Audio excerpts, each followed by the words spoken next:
रोजगार की लड़ाई में कहीं ना कहीं हमारा देश पिछड़ते जा रहा है। किसान जाके लोन लेने की प्रक्रिया शुरू करता है, लगभग 80% लोन उन उद्योगपतियों को केवल मिलते हैं जिनकी सालाना लेन देन 100 करोड़ से ऊपर है।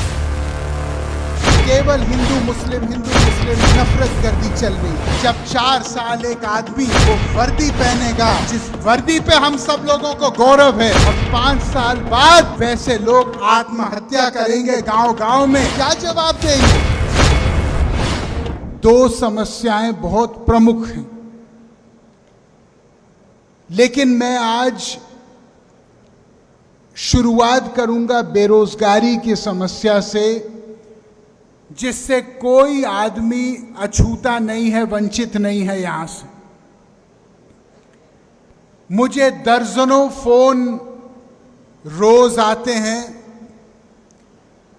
पूरे उत्तर प्रदेश के, उत्तर भारत के लोगों के माध्यम से, जो मुझे बार बार एक चीज दोहराते हैं कि रोजगार की लड़ाई में कहीं ना कहीं हमारा देश पिछड़ते जा रहा है। आज मैं ये कहना चाहता हूं कि प्रधानमंत्री जी ने 2 दिन पहले जो ऐलान किया कि हम 2 साल में 10 लाख नई नौकरियां देंगे, उसका मैं तहे दिल से समर्थन करता हूं और उनका तरफ आभार प्रकट करता हूं। यह सच है कि यदि 10 लाख नौकरियां 2 साल में मिलेंगी तो देश में बहुत सारे परिवार खड़े उठेंगे। लेकिन साथ साथ मैं ये कहना चाहता हूं कि हमारे देश में सरकारी पद 1 करोड़ से ज्यादा रिक्त पद इस समय भारत सरकार में खाली पद पड़े हैं। ये मैं नहीं कहता, ये सरकार का अपना आंकड़ा कहता है।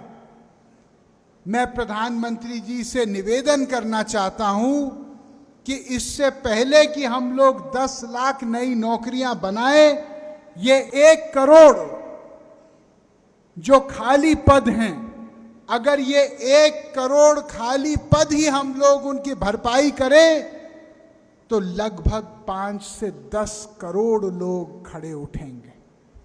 क्या आप एक बात जानते हैं कि हमारे देश में अनेक सरकारों को मिला के केवल जो पेपर की फीस होती है परीक्षार्थियों की, अभ्यर्थियों की, उससे सरकार 1300 करोड़ रुपए हर सालाना कमाती है।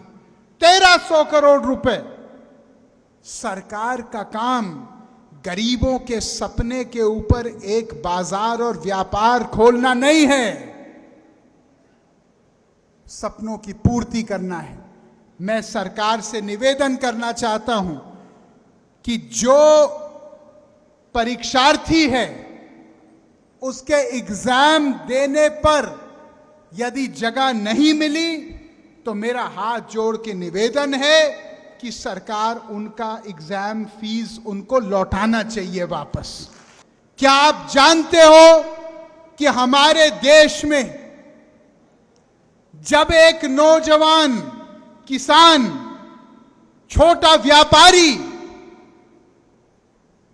जाके लोन लेने की प्रक्रिया शुरू करता है, तो इसके आंकड़े मैं आपको बताना चाहता हूं। 80% के आसपास लोन हमारे देश में, सरकारी आंकड़ा है, मेरा आंकड़ा नहीं है, लगभग 80% लोन उन उद्योगपतियों को केवल मिलते हैं जिनकी सालाना लेन देन, जिनका ईयरली टर्नओवर 100 करोड़ से ऊपर है। 55% केवल उन लोगों के पास जाता है जिनका सालाना लेन देन 1000 करोड़ से ऊपर है। यह सरकारी आंकड़ा है वित्त मंत्रालय का। जो बाकी 20% है वो कहां जाता है? 20% में 13% उन उद्योगों को जाता है जो सालाना लेन देन 5 करोड़ से लेकर 100 करोड़ तक है। इसका मतलब 99.9% जो भारत है उसको मात्र 7% लोन मिलता है हिंदुस्तान का। अब जब एक आम आदमी आत्मनिर्भर होने का रास्ता तय करेगा तो क्या वो अपने माता पिता से पूरे पैसे ले सकता है? नहीं ले सकता, क्योंकि इतनी किसी के पास आमदनी नहीं है। उसको बैंक से मदद की जरूरत है। अब जब बैंक में सारे मदद की प्रणाली ही समाप्त है एक आम इंसान के लिए, तो वो सपना क्या साकार हो सकता है? आप मुझे बताइए। आज आप किसी टीवी उठा के देखो, केवल हिंदू मुस्लिम नफरत गर्दी चल रही है।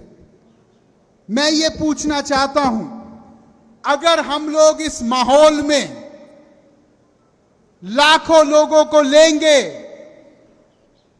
उनके बाद 4 साल बाद हम उनको छोड़ देंगे एक छुट्टे सांड की तरह गांव में, और हम उनको बोलेंगे कि 4 साल तक तो आपका बहुत मान सम्मान था, 4 साल तक तो हमने आपको सलामी ठोकी, हमने आपको फौजी साहब कहा, और अब आपको प्राथमिक विद्यालय के बर्तन मांजने पड़ेंगे, तो क्या इसका सेना के ऊपर, सेना के मनोबल के ऊपर, सेना के शौर्य के ऊपर कोई फर्क पड़ेगा कि नहीं पड़ेगा?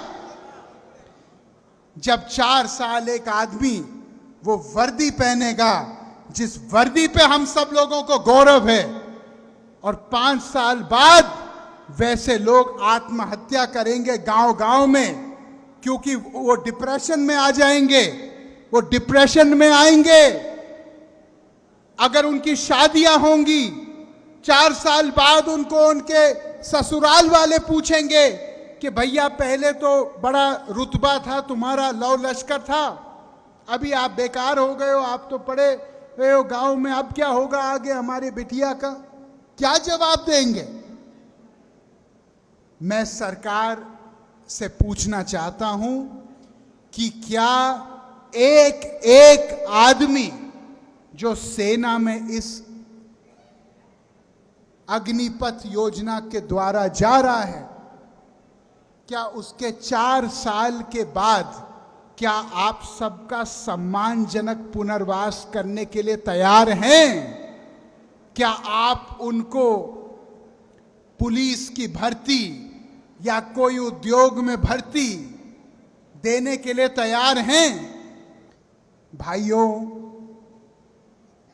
आज हमारे देश में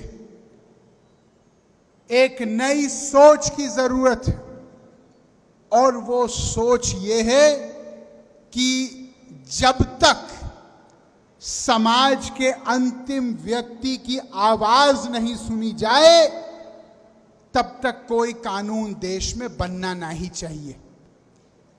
हम लोग ऊपर से नहीं बोल सकते कि ये होगा और ये होगा, तुगलकी फरमान नहीं चल सकता।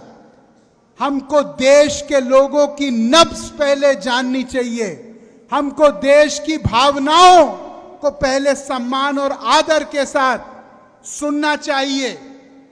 हमको पहले यह समझना चाहिए कि समाज का जो रीति नीति है वो किस बात से उठेगी और किस बात से नकारात्मक रूप से प्रभावित होगी, और ये समझ के कोई कदम हम लोगों को उठाना चाहिए। सवाल रोजगार का केवल नहीं है, सवाल राष्ट्रीय सुरक्षा का है, सवाल हमारे देश का मान सम्मान का है। यही जोश मैं आपके अंदर हर समय देखना चाहता हूं। इसी भरोसे के साथ मैं आपकी लड़ाई हमेशा लड़ते रहूंगा। जय हिंद, जय भारत।